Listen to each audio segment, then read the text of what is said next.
Good morning and welcome to the new episode of Dr. Lamba's Awakening Call.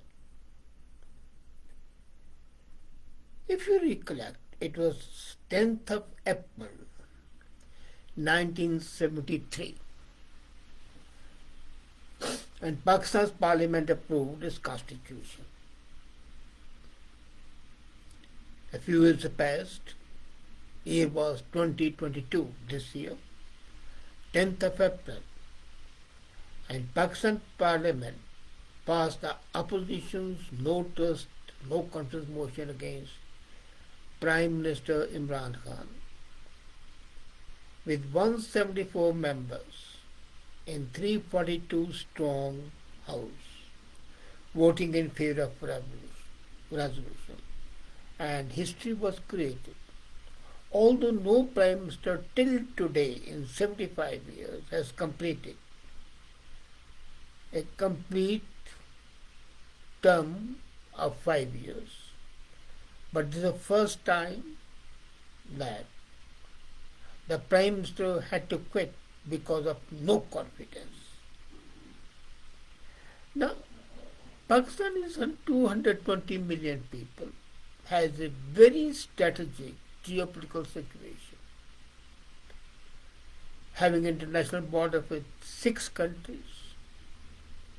It is gateway for India to Afghanistan and Turkey and Iran land route, and from there the terrorists can sneak in India. It can have a great trade with Pakistan because natural ecology says that they are complementary to each other. But is it really so? However, despite all this curious love-hate relationship, one fact remains that India cannot escape the reality that it is closely connected with Pakistan, and whatever happens in Pakistan impacts India, like it or not, but it is there. So how does the new turmoil in Pakistan impact India? From New Delhi's perspective, if I was there today, I would say there are 7 important takeaways. The first is democracy in Pakistan. Now you would say, why should India bother whether it's a democracy or dictatorship? Because Pakistan always had, even when it was a democracy, under the control of the army boots. Pakistan democracy is a flawed one, but it's still a guided democracy. And after a chaotic week of moving no trust motion, Supreme Court judgment, and Pakistan Parliament was able to prevail and oust the incumbent government. So, although it's a fumbling one, it's a flawed one, but it has asserted itself. So you can say that when sitting PM is voted out, it means democracy is gradually finding its feet. Imran's downfall is spectacular. His arrival as an unknown commodity from the political perspective was amazing. He didn't belong to the mainstream political parties, either the Muslim League Nawaz or the Pakistan People's Party.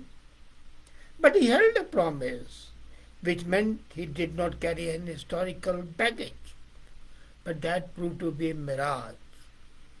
With each passing day, his popularity diminished. So that's first takeaway. The second, army is still the short color. You remember that when ISI chief was to be appointed, the decision of the army chief prevailed and not that of the Prime Minister. In Pakistan, army still called the shot, which is not a happy sign. And Pakistan army, as many assert, had selected Imran Khan as the prime minister. So he was their puppet.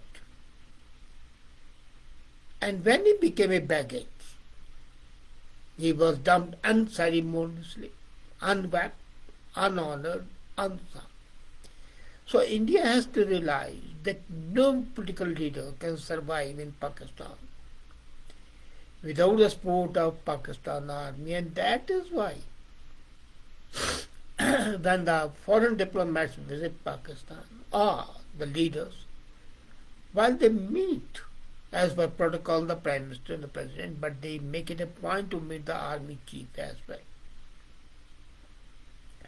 Now, Russian-Ukraine crisis has a direct impact in Pakistan.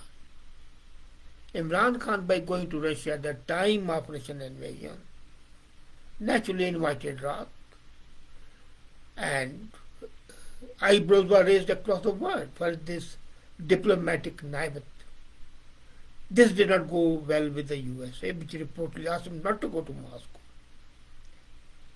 But Islamabad's calculus there was different, and that has cost Khan a lot. And mind you, this was not supported by the army. Now, where was India factor in Pakistan's calculus? While India has been in and out of Pakistan's political discourse, this time, for the first time in the history of Pakistan, Imran Khan praised India for his foreign policy. That was amazing. And he targeted Pakistan military establishment for the inept handling of the foreign and security policy. This irked army a lot and facilitated the dumping of Imran Khan. The next takeaway would be return of the Sharif. Nawaz may not be able to become the Prime Minister, but his daughter Mariam is waiting, but now his brother has come. Would brother continue, or would he be a stopgap treatment till Mariam comes in? By ousting Imran Khan, Shahbaz has shown that he still holds the card to get back into the game. He was the prime mover of the no confidence motion against Khan and has worked his way into getting the support of the Pakistan army. Now this is something amazing. Pakistan army had dumped Sharif, Nawaz, but now has supported Shahbaz. So Indian army again has to be very careful. Nawaz Sharif is still in London, but his brother Shahbaz remembered him during his speech after the no confidence motion. And Sharif has always been positive about improving relations in India. But it could be difficult because of Imran Khan's statement. Had Imran not praised India, then Shahbaz could have done it. But even now, the first telephone talk between Modi and Shahbaz shows that there is a possibility of thaw in the relationship of the two countries. There is a chance of opening up with India. You see, Imran Khan had made it politically very difficult for New Delhi to open channels. He had made personal attacks on Modi and BJP in the last 2.5 years. And many times his language was unparliamentary, maybe because of the domestic audience. His ouster makes it relatively easier for New Delhi and Islamabad to open the conversation diplomatically. And emerging out of the shadow of his elder brother, Shahbaz is known to be close to the army. You remember, he was the chief minister of Pakistan's Punjab, which is equivalent to Maharashtra and UP put together, as far as the national politics is concerned. So, important province of Punjab is his pocket borough. And Sharif family as a whole has been advocate of better ties with India. Shahbaz's last visit to India was in December 2013, where he met Manmohan Singh and Commerce Minister Anand Sharma, visited metro stations, visited solid waste management plants in Delhi, power plant in Haryana. He also visited Punjab and held meetings with the Chief Minister. At that time, I think Akali Dal Chief Minister Prakash Singh Badal was there. And he worked out a roadmap for cooperation between two Punjabs. So our record, if we look at it, suggests that he was very focused and result-oriented in those meetings. He wanted to build the ties between the two countries. And that would, or rather that could be an opener as far as the Indo-Pak relations are concerned. And that's going to be a positive side. Once the chief executive wants something done, and he has the blessings of the army, that is possible. If you remember, he was interacting with a group of journalists, and he has said, war is not an option, and had pitched for the resumption of peaceful dialogue on all issues, including Sarkri, Siachen, water, and Kashmir. Now, if you look at it, Kashmir comes last. He is aware that India is very touchy about Kashmir, but he has to look to his domestic audience as well. When he met Manmohan, he had said, I told him both trade and commerce have to be combined with strategic issues. Only exchange of cultural troops is not enough. We have to resolve problems through talks, not an option to brush problems under the carpet. We have to address them. Now, that's a very pragmatic and very sensible approach. I hold no brief for Shahbaz, but his statements till today have been extremely timely. They have been not the prattle of a warmonger, but more of a peacenik. And officials at that time pointed out that the core concern of the two countries remains the same. And Shahbaz is well placed to take forward the bilateral conversation. That gives hope.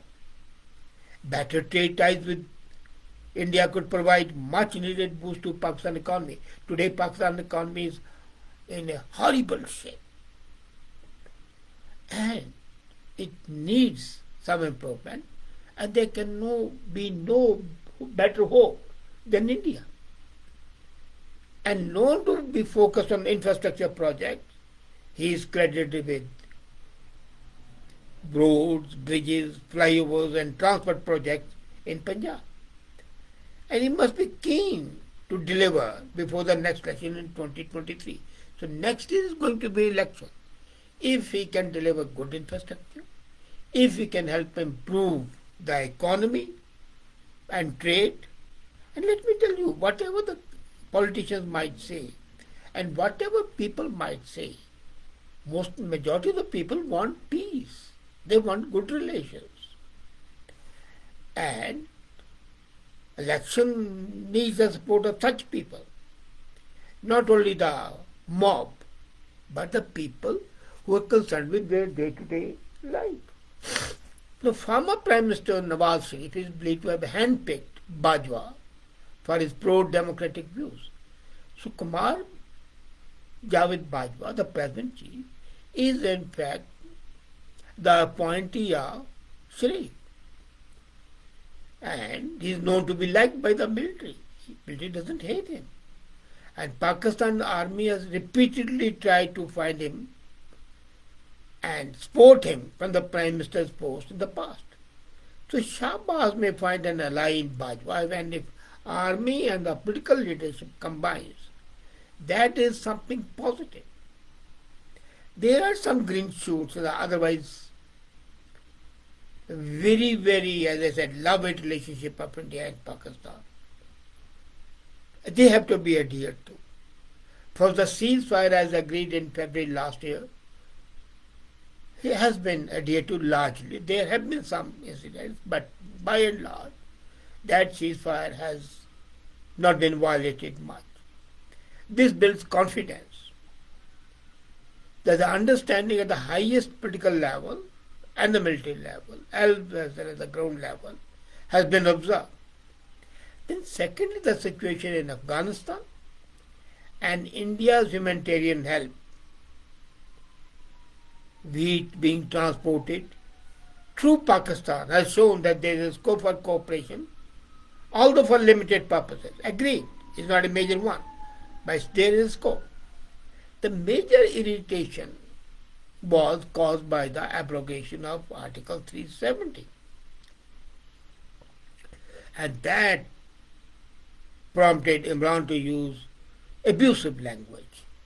So with the Khan's departure, such language can be ignored. However, there are challenges to this relationship. Now, all is not honky-donkey. There are relations. Pakistan's political party, People's Party, by Asif Ali Zardari and Bilawal Bhutto, they also want positive ties with India.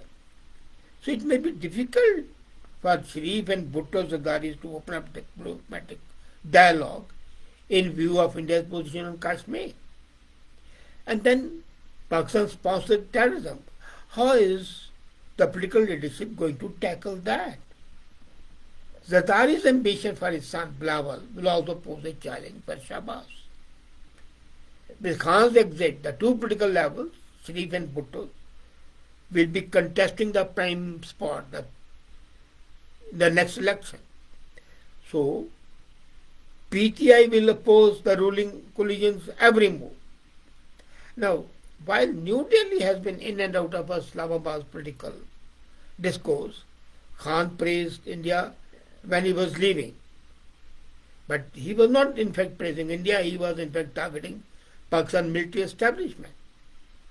This was in fact a political scorched earth policy which Russia had adopted when Napoleon and then Hitler came.